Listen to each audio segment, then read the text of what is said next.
The government in late January approved an additional mid-year expenditure budget of 116,700 million baht for economic stimulus packages.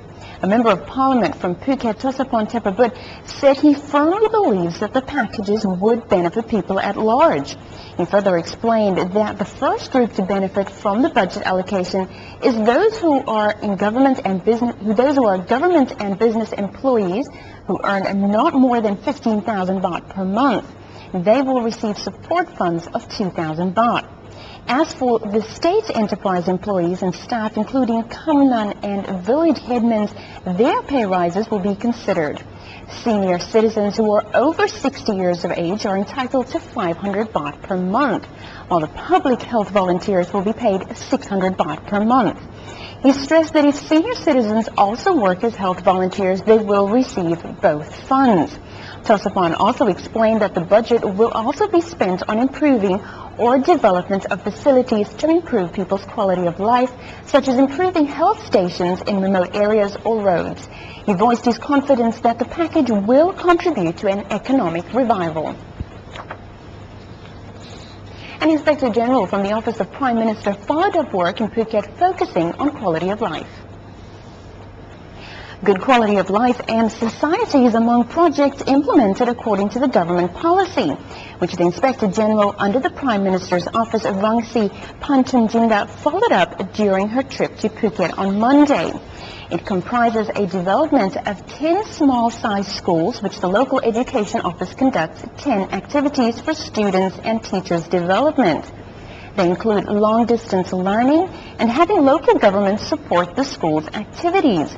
She also followed up a project to educate local people to save energy by turning to alternative energy. In the fiscal year of 2008, the Ministry of Energy has chosen 4 local governments in Phuket as pioneer organizations to participate in the program, which is now ongoing. They are Sakhu, Paklak, Mai Khao Sub-District and Tetka Satri Municipality. The Tourism and Sports Ministry prepares to spend about 1 billion baht to stimulate tourism, which includes promoting domestic travel. A Phuket MP from the Democrat Party, Tosapon Tepabut, said the 1 billion baht budget was approved by the Cabinet in January and involves the TAT and the Ministry of Tourism and Sports spending funds on stimulating tourism for the country. He said the domestic market will be focused on.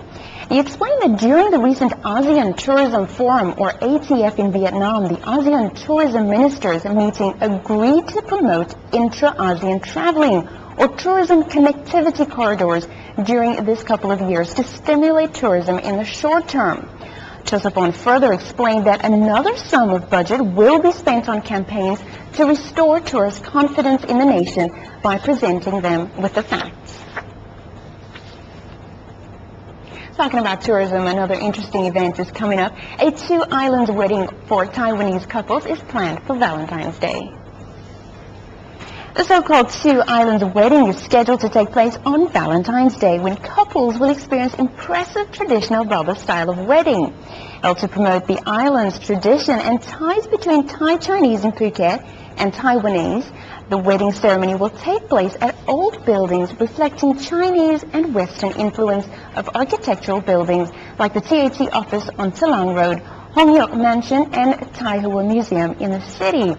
8 couples of brides and grooms will be coming from Taiwan to wed in Phuket, along with 25 honeymooners. A Taiwanese famous artist and model, Ms. Queenie Tai and Mr. Alan Huang, will be present at the wedding ceremony. The traditional wedding will be published in China Times Weekly. For more information, please contact TAT Phuket office at 076-211-036. That's 076-211-036. The Community Development Office is assigned to be the main agency to alleviate poverty in 28 communities. During a meeting held to tackle poverty or ease difficulties for the poor, the Phuket Governor Pricha Rongjan assigned the Office of Community Development to be the main organization to be responsible for the task. The office is asked to work closely with the local government. 4 main issues are stressed to be tackled. They are land and housing, natural resources and environment, welfare for people in 28 communities, and improving quality of life for the Sea Gypsies. The governor stressed that the agencies must study their needs and concerns and tackle them in response to such needs. And finally, in local news, a man was arrested for killing his stepfather. Itipong Wecha Sombat, aged 32, was arrested and brought to the press on Tuesday after he committed the crime of knifing his stepfather. Itipong, who is a construction worker, admitted to police that he killed the 70-year-old man, Chot Saraya, after the victim attempted twice to wake him up to go to work. He said he was angry and used a long knife to hit the victim on the head and face to death. The man was detained for legal conviction.